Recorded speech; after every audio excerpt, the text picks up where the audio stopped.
Hello दोस्तों, कैसे हैं आप सभी लोग। आई होप आप सभी बहुत बढ़िया होंगे। मैं के आर सैनी के आर एजुकेशन पे आप सभी का स्वागत करता हूं। दोस्तों, यहां पे अक्टूबर माह के जो AICPN के जो आंकड़े आए हैं उनके आधार पे अपन यहां पे कह सकते हैं कि आपका जो महंगाई भत्ता है 50% का, ये आप 1 जनवरी 2024 को पार कर लोगे। यानी कि 1 जनवरी 2024 से जो आपका डीए लगेगा वो 50% के पार ही रहेगा, 50% या 50% से अधिक ही रहने वाला है। तो जैसे दोस्तों डीए आपका 50% होगा, जैसा कि सभी लोगों को डीए का 50% होने का इंतजार है, तो आपके जो है बोस भत्ते जो है उनमें भारी बढ़ोतरी हो जाएगी। लेकिन दोस्तों इस टॉपिक पे जो है मैं कई सारे वीडियो बना चुका हूँ, लेकिन अभी भी जो है कई सारे दोस्तों को दुविधा है कि सर डीए की जो है नई दरें क्या होगी, बेसिक और डीए मर्ज होने पे कैसे जो है हमारी सैलरी बढ़ेगी। कुछ दोस्त यहाँ पे कमेंट कर रहे हैं कि सर कोई खास फायदा यहाँ पे नहीं होगा। तो मैं आप सभी लोगों को बता देना चाहता हूँ, इस वीडियो में टोटली जो है यहाँ पे एक पीडीएफ लेके आया हूँ जिसमें वन बाय आपको एक्सप्लेन करके बताया हूँ कि कैसे जो है आपके भत्तों में बढ़ोतरी होगी और जो है आपके इंक्रीमेंट है, ओटी है, नाइट ड्यूटी है, सारे जो एचआरए वगैरह हैं वो कैसे कैसे उनमें वृद्धि होगी। साथ ही जो दोस्तों यहाँ पे 10 भत्ते मैं आपको बताऊंगा जिनमें भी आपको भारी बढ़ोतरी आपको देखने को मिलेगी। तो सीधा सीधा अपन कह सकते हैं कि आपकी जो सैलरी है बहुत अच्छी खासी होने वाली है, बहुत सैलरी में बहुत अच्छा खासा हाइक आपको देखने को मिलेगा। इस वीडियो में बात करूंगा डीए और डीआर 50% होती क्या क्या बढ़ेगा। बेसिक डीए में मर्ज होने का तगड़ा फायदा है, जैसा कि आप में से कई लोग बोल रहे हैं कि फायदा नहीं है, कम फायदा है, इतना खास फायदा नहीं है। तो मैं आपको बताऊंगा कि कैसे जो है ज़बरदस्त फायदा यहाँ पे रहने वाला है। और साथ ही जो है पे और पेंशन जो है उसमें कैसे बढ़ेगी, क्या फायदा होगा, कैसे रहेगा, सारा कुछ ओपन इसमें देखेंगे। और डीए की जो है नई दरें क्या होगी जब बेसिक और डीए को मर्ज कर दिया जाएगा, जो 50% होती ही फिर जो है नया जो डीए लगेगा उसमें वो किस हिसाब से लगेगा, या जीरो से लगेगा या फिर जो है 25% रहेगा, क्या रहेगा, तो उसके रिगार्डिंग इस वीडियो में बात करूंगा। तो सबसे पहले दोस्तों अक्टूबर माह की जो एसीपी रिपोर्ट रही थी, जो कि आपके नवंबर मंथ में लास्ट डे आता है 30 नवंबर को, इसकी रिपोर्ट कल की डेट में आई थी, इसके ऊपर मैंने वीडियो बनाया था। और कैसे मैंने आपको वीडियो में एक्सप्लेन किया था कि कैसे जो है डीए आपका 50% के करीब यहाँ पे पहुंच जाएगा। ये आपके एकदम रिसेंट आंकड़े हैं, देखिए 137.5 जो है सितंबर का आंकड़ा था और 138.4 जो अक्टूबर माह में हो गया। यहाँ 0.9 की जो है वृद्धि हुई है। और अगस्त से जब सितंबर में आए थे तो यहाँ पे कुछ पॉइंट आंकड़ों की कमी हुई थी, तो उसको देखते हुए लग रहा था कि 50% जो डीए का आंकड़ा है उसको अपन छूने से भी ज़्यादा दूर है। तो लेकिन यहाँ पे जो है इंडेक्स में फिर से बढ़ोतरी जारी है। तो बढ़ोतरी होने से जो है इस जो 138.4 आंकड़े आए हैं, इसके आधार पर अगर मैं डीए कैलकुलेटर में गणना करूंगा तो यहाँ पे डीए जो निकल के आएगा 49.8 आएगा, जो कि अक्टूबर मंथ की तक की जो है रिपोर्ट के आधार पर 49% आपका डीए हो चुका है। अब देखिए नवंबर 2 और दिसंबर 2 महीने की रिपोर्ट आनी बाकी है। अगर आपके इंडेक्स में किसी भी टाइप की अगर बढ़ोतरी नहीं होती है फिर भी जो है आपका आंकड़ा यहाँ पे 50% को पार कर लेगा। ये वीडियो में मैंने एक्सप्लेन किया था कल, जो कि AICPN के आंकड़े आते हैं तुरंत मैंने आपको इसके ऊपर वीडियो बना के बता दिया था। अब दोस्तों ये तो कंफर्म है कि आपका डीए जो है 50% यहाँ पे बढ़ जाएगा। लेकिन अब सेकंड जो डाउट है वो है कि भत्तों में बढ़ोतरी किस हिसाब से होगी, नाइट ड्यूटी कैसे बढ़ेगी, या हमारा जो भत्ते हैं वो किस हिसाब से बढ़ेगी। तो देखिए सबसे पहले तो मैं आपको यहाँ पे 10 भत्ते जो मैं आपको बताने जा रहा हूँ इनमें बढ़ोतरी होने वाली है। ये देखिए इसका जवाब तो अपने को मिल ही गया कि कब होगा 50% डीए। ये तो आपको 1 जनवरी 2024 को कंफर्म एक 50% या 50% से अधिक डीए आपको देखने को मिलेगा।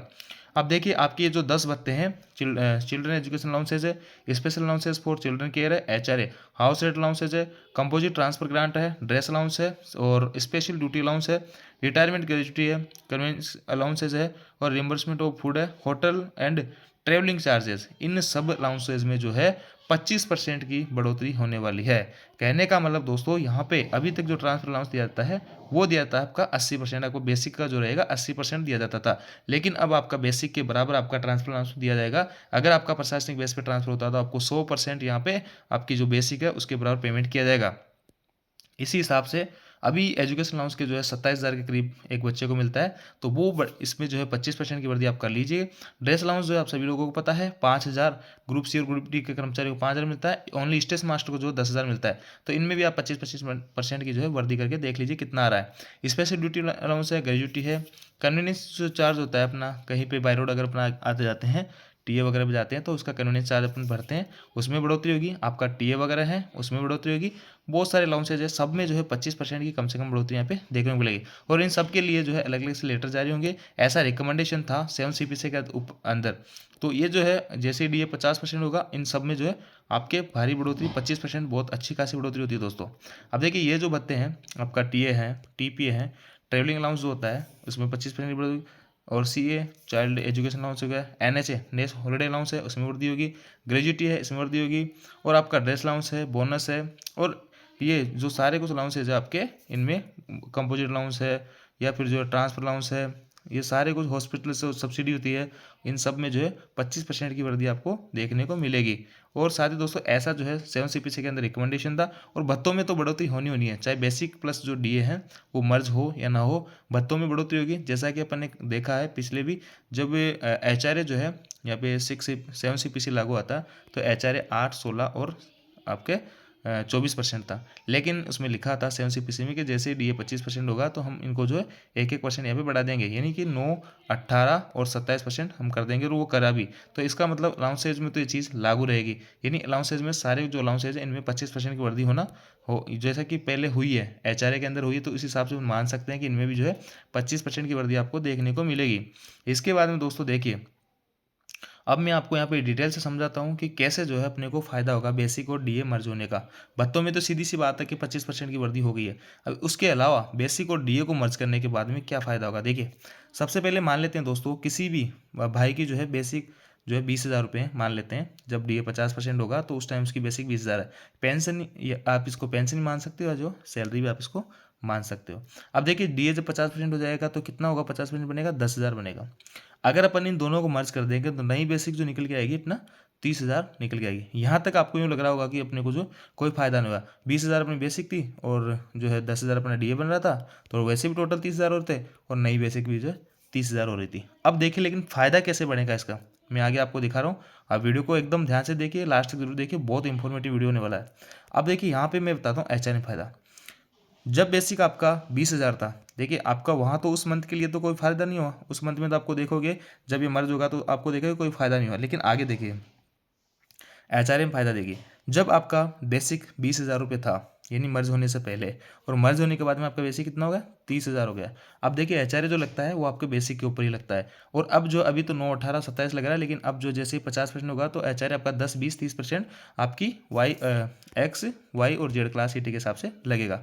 देखिए इसका अगर 10, 20, 30% निकालता हूँ मैं 20,000 का, तो 2,000, 4,000 और 6,000 निकलता है। और अगर मैं मर्ज करने के बाद नई बेसिक के ऊपर अगर HRA लगाता हूँ तो मेरे पास 3,000, 6,000 और 9,000 का यहाँ पे HRA आता है। तो देखिए दोस्तों एक्स क्लास सिटी के अंदर आपको 3,000 का फर्क पड़ रहा है HRA में, यहाँ 2,000 का फर्क पड़ रहा है और यहाँ पे 1,000 रुपये का फर्क पड़ रहा है। तो कैसे इसमें आप कह सकते हो कि जो है बेसिक और डीए को मर्ज होने पर हमें ज़्यादा फायदा नहीं होगा। आप HRA में, सिंगल HRA में देख लीजिए आपको जो कितना यहाँ पे अच्छा फायदा हो रहा है। इसके आगे अपन चलते हैं एनडीए के अंदर। तो देखिए एनडीए जो होता है दोस्तों, एनडीए का फॉर्मूला होता है बेसिक प्लस डीए अपॉन 200। यहाँ से जो अमाउंट आएगी वो आएगी 1 यूनिट, यानी 6 घंटे की नाइट का जो पैसा बनेगा वो आएगी। 1 यूनिट में 6 घंटे होते हैं। और रेलवे के अंदर नाइट ड्यूटी मानी जाती है, रात को 22 बजे से सुबह 6 बजे तक, इस टाइम पीरियड के बीच में अगर आप ड्यूटी करते हो तो आप नाइट ड्यूटी करते हो, तो वहाँ पे 6 घंटे की जो यूनिट आएगी वो आएगी। अब देखिए यहाँ पे जब बेसिक और डीए मर्ज होगा, जैसे कि बेसिक आपका 20,000 था, डीए आपका 10,000 था, तो ये दोनों मर्ज किया तो 30,000, 30,000 अपन 200 तो सेम ही आ रहा है, मतलब फर्स्ट मंथ के लिए यहाँ पे सेम ही आएगा। जैसे ही मर्ज होगा तो उसमें कोई विशेष फर्क नहीं पड़ेगा। लेकिन दोस्तों आगे जैसे ही मान लेते हैं कि आपका जो नया बेसिक, जैसे पुराना बेसिक 20,000 था, नया बेसिक 30,000 है, अब इन पे डीए वापस शुरुआती से स्टार्ट होगा। मान लेते हैं डीए 5% लगेगा, तो यहाँ पे अगर 5% इसका निकालेंगे तो ये 1,000 आएगा, और यहाँ पे अगर 5% निकालेंगे तो 1,500 आएगा। अब इनको ऐड करेंगे अपन बेसिक प्लस डीए को, तो यहाँ पे बेसिक प्लस डीए जो बनेगा अब यहाँ पे 31,500 बनेगा, और वैसे आप सीधा सीधा ऐड करोगे तो 31,000 ही बनेगा। तो ऐसे भी जो है ये अमाउंट आगे बढ़ रही है, क्योंकि अब जो डीए लगेगा वो नई बेसिक के ऊपर लगेगा, जो कि नई बेसिक आपके 30,000 है, पुरानी बेसिक जो 20,000 थी उस पर नहीं लगेगा। तो यहाँ पे देख लीजिए, एक तो आप 20,000 का 5% निकालो और एक 30,000 का 5% निकालो, सीधा सीधा फायदा आपको यहाँ पे देखने को मिलेगा। इसके बाद में ओटीबी जो है बेसिक पे ही डिपेंड करती है, आपका बेसिक और डीए वैसे ही। अब देखिए इंक्रीमेंट में फ़ायदा, अब इंक्रीमेंट जो है आपका साल में 3% लगता है। अब मान लेते हैं कि आपका बेसिक जो है 20,000 रहता है, बिना मर्ज किए 20,000 रहता है। अगर इनमें आप 3% की ग्रोथ करो, 3% की वृद्धि करोगे तो कितनी सी वृद्धि हुई है, तो आपका जो यहाँ पे 600 रुपये की यहाँ पे आपको वृद्धि देखने को मिलेगी। लेकिन वही अगर 30,000 रुपये अगर आप ये 3% लगाओगे तो यहाँ पे 900 रुपये आपको वृद्धि देखने को मिलेगी। तो देखिए इंक्रीमेंट में आपको जो है 300 रुपये का फायदा हो रहा है, इतनी सी बेसिक पे। अब यहाँ पे बेसिक किसी की 1 लाख भी होगी, किसी की 2 लाख भी होगी, किसी की 1.5 लाख भी, जैसे जैसे जैसे बेसिक यहाँ पे बढ़ती जाएगी अमाउंट, तो ये जो डिफरेंस है वो भी यहाँ पे बढ़ता जाएगा। तो अब इंक्रीमेंट में भी आपको बहुत अच्छा खासा फायदा यहाँ पे देखने को मिलेगा। इसके बाद दोस्तों न्यूनतम बेसिक 27,000 हो जाएगी। जैसे कि आप सभी लोगों को पता है अभी न्यूनतम बेसिक जो है आपकी 18,000 रुपये है। अब जैसे ही डीए जो है 50% होगा, यानी डीए 9,000 होगा और दोनों को मर्ज कर दिया जाएगा, तो 18 और 9 जो है 27,000, यानी 27,000 जो है आपकी न्यूनतम बेसिक यहाँ पे हो जाएगी। हालांकि जो है आपका AIRF है, जो है NDRF जो अगर जो है रेलवे यूनियन, वो यहाँ पे डिमांड कर रही है कि 32,500 हमारा न्यूनतम वेतन यहाँ पे होना चाहिए। तो उन्होंने जो है जो कमोडिटीज़ है उनके आधार पर उन्होंने डिमांड की है, उनकी डिमांड भी जायज़ है, लेकिन वो तो हो ना हो, लेकिन ये जो है इसकी यहाँ पे संभावना बन रही है कि न्यूनतम वेतन 27,000 रुपये हो सकता है। इसके बाद दोस्तों क्या होगी, डीए और डीआर की नई दरें। अब देखिए डीए और डीआर एक कन्फ्यूजन ये बना हुआ है सभी भाइयों के अंदर कि डीए डीआर की नई दरें क्या होगी। तो देखिए यहाँ पे डी और डीआर जो है एकदम जीरो से वापस स्टार्ट हो जाएंगे। जैसे 50% होने पे मर्ज हो जाएगा, मतलब बेसिक और डीए में मर्ज होने के बाद में फिर से जीरो से स्टार्ट हो जाएगा। नया जो डी लगेगा वो 2% 3% ऐसे बढ़ता बढ़ता जाएगा, और जैसे 50% होगा फिर से वो बेसिक में मर्ज कर दिया जाएगा। इस हिसाब से आपका यहाँ पे डी और डीआर की दरें होगी। तो आई होप दोस्तों जानकारी आपको अच्छी लगी। वीडियो आपको अच्छा लगा तो वीडियो को लाइक कीजिए, दोस्तों के साथ शेयर जरूर कीजिए। Thank you.